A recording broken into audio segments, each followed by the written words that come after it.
एक बार फिर से स्वागत है भागीरथी नदी तंत्र वीडियो के इस स्पेशल एडिशन फेज 2 में। इस वीडियो के फेज 1 को आपने देख ही लिया होगा। अगर नहीं देखा है और आप डायरेक्ट पहले इस वीडियो को देख रहे हैं तो मैं आपको एडवाइस देना चाहूँगा कि पहले आप वीडियो के फेज 1 को देख लीजिए, ये वाले, फिर इस वीडियो को देखिएगा। तो फेज 1 में हमने जाना कैसे भागीरथी और भिलंगना नदी पुरानी टिहरी मतलब गणेश प्रयाग पर पहुंचती है, जहां पर स्थित है ये टिहरी डैम, जिसकी हम इस स्पेशल एडिशन वाली वीडियो में बात करने वाले हैं। जिस जगह पर ये डैम बना हुआ है पहले ये टिहरी शहर कहलाता था, लेकिन जब ये डैम बना तो इससे पूर्ण और आंशिक रूप से लगभग 1 लाख लोग प्रभावित हुए। टिहरी शहर को खाली कराकर यहाँ के लोगों को नई जगह पर शिफ्ट किया गया, तो वो नई जगह कहलाई नई टिहरी और ये जगह बन गई पुरानी टिहरी। उस समय कुछ लोगों को, कुछ परिवारों को देहरादून, ऋषिकेश और हरिद्वार में भी उस टाइम पर शिफ्ट किया गया था।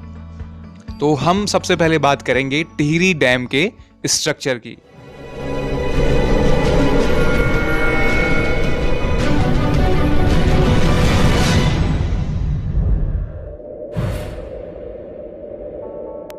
टिहरी डैम एक एम्बैंकमेंट डैम है।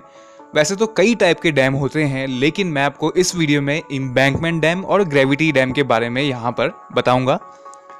ग्रेविटी डैम की पहले बात करेंगे हम। ग्रेविटी डैम सॉलिड कंक्रीट के बने होते हैं। इनका मेन एम होता है अपने वेट से पानी के वेट को मैनेज करना। जितना बड़ा डैम होगा उतनी ज़्यादा उस पर ग्रेविटी लगेगी और वो ज़्यादा से ज़्यादा पानी को रोक पाएगा। जबकि एम्बैंकमेंट डैम नेचुरल मटेरियल से बनाया जाता है, जैसे मिट्टी और पत्थर। इसके कोर में यानी ठीक बीच वाले हिस्से में ठोस मटेरियल यूज होता है, जैसे कंक्रीट या फिर आयरन शीट। लेकिन इसकी साइड वाले दोनों तरफ मिट्टी और पत्थर से इसे बनाया जाता है, जिसकी लेयर काफ़ी डेंस रखी जाती है, जिससे इसमें पानी ना जा सके। कुल मिला के आप ये समझिए कि एम्बैंकमेंट डैम एक आर्टिफिशियल पहाड़ के जैसा है, जिसकी कोर तो सॉलिड होती है और उसमें हाई इनर्शिया की वजह से वो ज़्यादा स्टेबल बनता है, जिससे वो और डैम्स के मुकाबले अच्छा भूकंपरोधी बन जाता है। तो जैसा कि आप देख रहे हैं, हमारा टिहरी डैम भी एक एम्बैंकमेंट डैम है। इसकी ऊंचाई है 260.5 मीटर्स।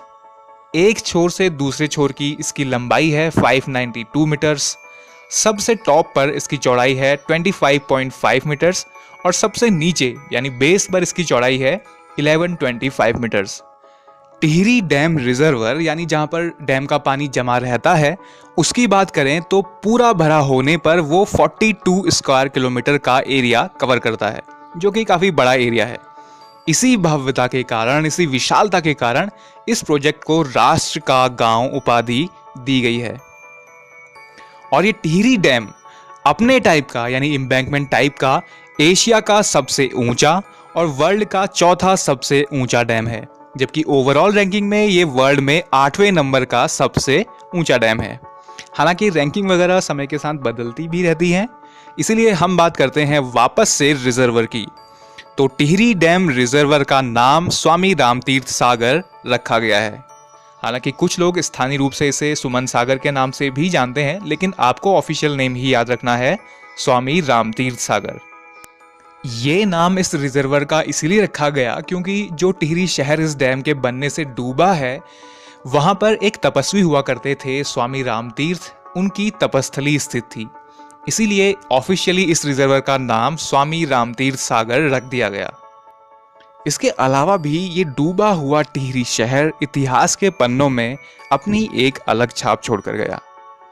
1815 में सुदर्शन शाह ने इस टिहरी शहर को अपनी राजधानी के रूप में बसाया था। तब से ये टिहरी रियासत का एक मुख्य केंद्र बना रहा, जिसने इस राजवंश के कई सारे उतार चढ़ावों को देखा। श्रीदेव सुमन ने भी 84 दिनों की भूख हड़ताल, जो कि शायद उत्तराखंड के इतिहास की सबसे लंबी भूख हड़ताल है, इसी शहर के टिहरी जेल में की थी। इसके अलावा सुंदरलाल बहुगुणा के चिपको आंदोलन और बांध विरोधी आंदोलन का केंद्र भी ये शहर बना।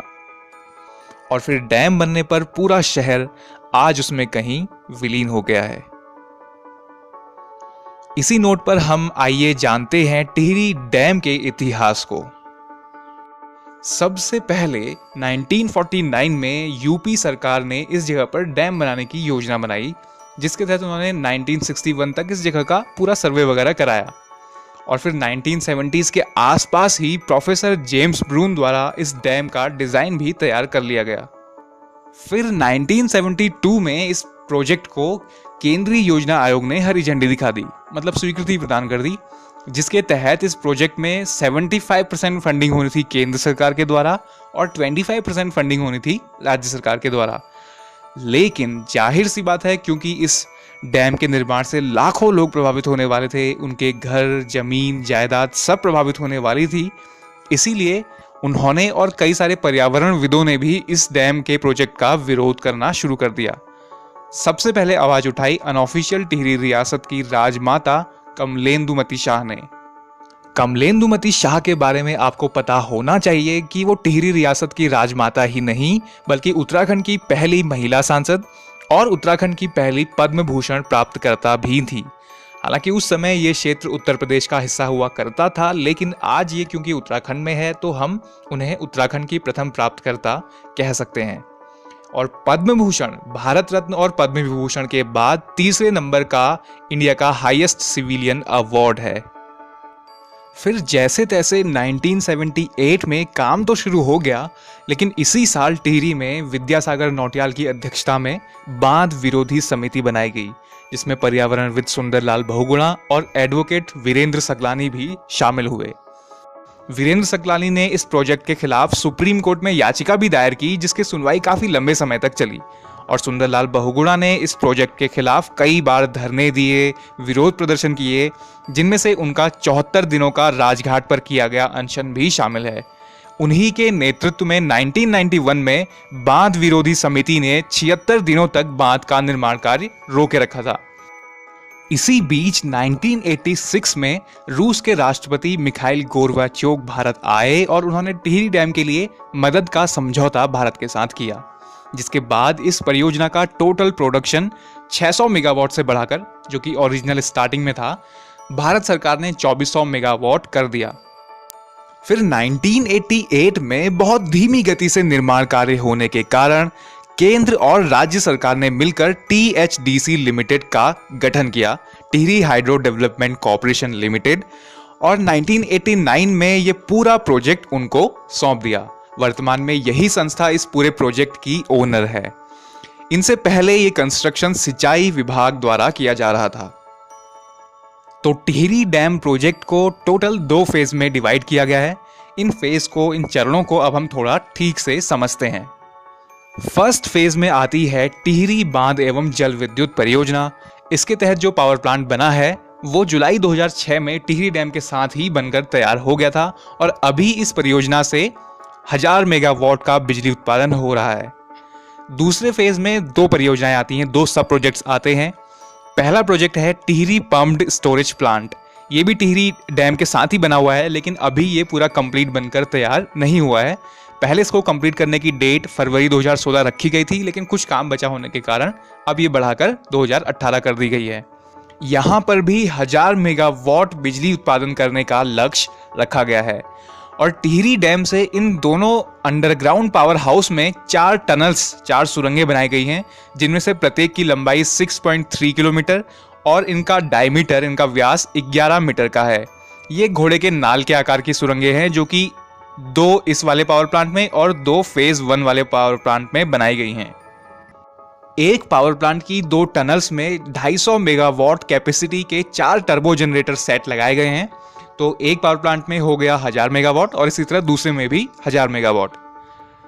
अब दूसरे फेज के तीसरे प्रोजेक्ट में एक और डैम बनाया गया है, कोटेश्वर डैम, जो कि यहां से नीचे लगभग 22 किलोमीटर की दूरी पर स्थित है। ये 2012 में ही बनकर कंप्लीट हो गया था और यहां पर 400 मेगावाट इलेक्ट्रिसिटी का प्रोडक्शन किया जा रहा है। इसकी ऊंचाई है 97.5 मीटर और ये एक ग्रेविटी डैम है।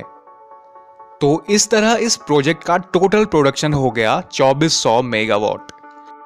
अब हम बात करेंगे टिहरी डैम के मेरिट्स और डीमेरिट्स की, कि इस डैम बनने से हमें क्या क्या फायदे हुए और क्या क्या नुकसान हुए। सबसे पहले बात करते हैं इलेक्ट्रिसिटी प्रोडक्शन की, जो कि इसका मेन एम है।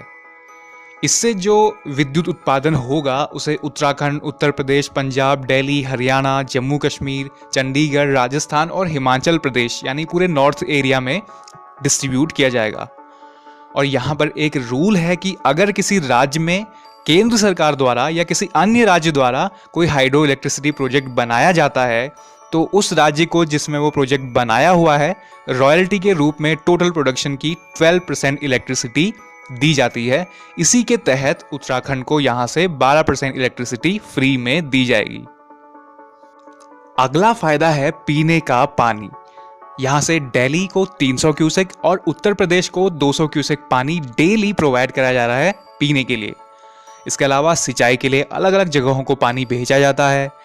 और एक और फायदा जो इस डैम का हुआ है वो ये कि डैम बनने से गंगा नदी का फ्लो कम हुआ है, जिससे यूपी, बिहार और पश्चिम बंगाल में जो बाढ़ आया करती थी लगातार उनमें काफ़ी कमी देखने को मिली है।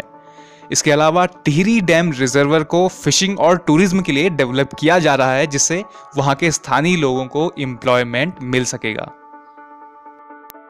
ये तो हो गए इसके मेरिट्स। अब बात करते हैं इसके डीमेरिट्स की। टिहरी डैम बनने से यहाँ रहने वाले लोग तो प्रभावित हुए ही, साथ में यहाँ की वनस्पतियां और मौसम भी काफ़ी प्रभावित हुआ। मौसम में काफ़ी अनिश्चितताएं और अप्रत्याशित बदलाव डैम बनने के बाद से देखने को मिलते हैं, जैसे अचानक से बारिश हो जाना या काफ़ी तेज बारिश होना, और ये प्रभाव काफ़ी बड़े एरिया को प्रभावित करते हैं। अब जो अगला डीमेरिट है वो थोड़ा डरावना है। इस डैम को हालांकि रिक्टर स्केल पर 8 तीव्रता का भूकंप झेलने लायक बनाया गया है और ये एक एम्बैंकमेंट डैम भी है जो कि भूकंप की दृष्टि से बाकी डैम्स के मुकाबले ज्यादा सुरक्षित माना जाता है। लेकिन ये टिहरी डैम वाला इलाका अर्थक्वेक जोन 4 में आता है और जोन 5 के बिल्कुल बाउंड्री पर ही स्थित है। इसीलिए ये इलाका काफी संवेदनशील और काफी खतरनाक हो जाता है। और ऊपर से वैज्ञानिकों का ये भी मानना है कि जहां पर टिहरी डैम स्थित है उसके ठीक नीचे 7.5 किलोमीटर की गहराई पर भूकंप का एक खतरनाक अभिकेंद्र भी स्थित है, जिसका नाम है महार टियर फॉल्ट। तो अगर कभी यहां 8 से ज्यादा तीव्रता वाला भूकंप आता है तो ये एक बड़ा खतरा बन सकता है। इसी वजह से कई सारे पर्यावरणविद जैसे सुंदरलाल बहुगुणा और भी कई लोग इस डैम का काफी विरोध कर रहे थे, क्योंकि डैम टूटने की कंडीशन में पूरा उत्तर भारत इससे प्रभावित होगा। खासतौर पर गंगा के किनारे जो जो शहर बसे हुए हैं उन पर इसका बहुत बुरा प्रभाव पड़ेगा।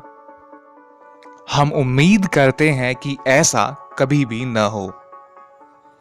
तो ये थी हमारी स्पेशल एडिशन वाली वीडियो जिसमें हमने टिहरी डैम के बारे में ओवरऑल जाना।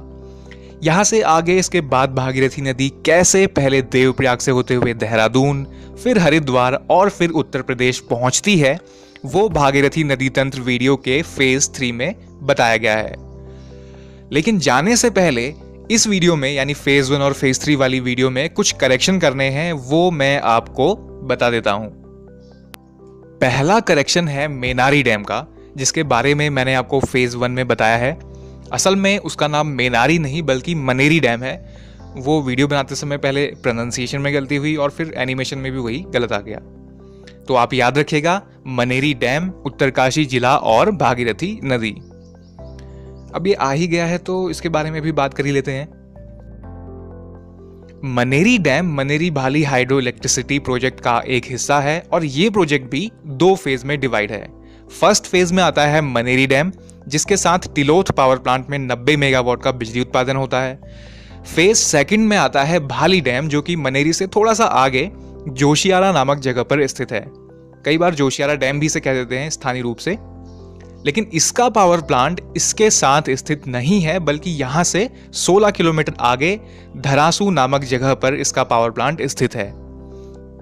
और यहां से यानी जोशियारा से लेकर धरासू तक एक अंडरग्राउंड टनल के द्वारा वहां पानी पहुंचाया जाता है और फिर वहां पर 304 मेगावाट का टोटल बिजली उत्पादन होता है। तो ये थे मनेरी भाली प्रोजेक्ट के 2 फेज। अब हम बढ़ते हैं अगले करेक्शन की तरफ, या वैसे इसे आप अपडेट भी कह सकते हैं। भागीरथी नदी तंत्र वीडियो के फेज 3 में मैंने आपको बताया है कि नयार नदी व्यास घाट के पास फूलचट्टी नामक जगह पर गंगा से मिलती है, जैसा कि बहुत सारी बुक्स में और वेबसाइट्स में भी बताया गया है। लेकिन रिसेंटली हमारे फेसबुक पेज पर एक दोस्त का मैसेज आया जो कि उसी जगह पर रहते हैं जहाँ पर नयार नदी गंगा से मिलती है। उन्होंने बताया कि वो एग्जैक्ट प्लेस व्यास घाट के पास फूलचट्टी नहीं बल्कि बागी नाम की जगह है। कंफर्म करने के लिए हमने सैटेलाइट इमेज से भी देखा, जैसा कि आप भी देख सकते हैं बागी नाम की जगह ही दिखाई दे रही है। तो आप इस बात को याद रखिएगा कि वो एग्जैक्ट प्लेस व्यास घाट के पास बागी नाम की जगह है। तो ये था करेक्शन और अपडेट। कई बार ना चाहते हुए भी ऐसी गलती हो जाया करती है, कभी सोर्स की गलत इन्फॉर्मेशन की वजह से, तो कभी ध्यान ना देने की वजह से, कभी गलत प्रोनाउंसिएशन की वजह से। इसीलिए मैंने फेसबुक पेज 8 अकेडमी बनाया हुआ है, ताकि कभी कोई ऐसी गलती हो, कोई अपडेट हो या फिर कोई न्यूज़ हो तो उसे मैं आपके साथ शेयर कर सकूं। इसके अलावा हम उस पेज पर जीके, करंट अफेयर्स और भी तरह तरह के पोस्ट करते रहते हैं, इसलिए आप भी उसे ज्वाइन कर लीजिए, उसे लाइक कर लीजिए। इस पेज का लिंक आपको वीडियो के डिस्क्रिप्शन में मिल जाएगा। फिलहाल के लिए इस वीडियो में इतना ही, मिलते हैं अगली वीडियो में। Thanks for watching, stay connected, stay blessed.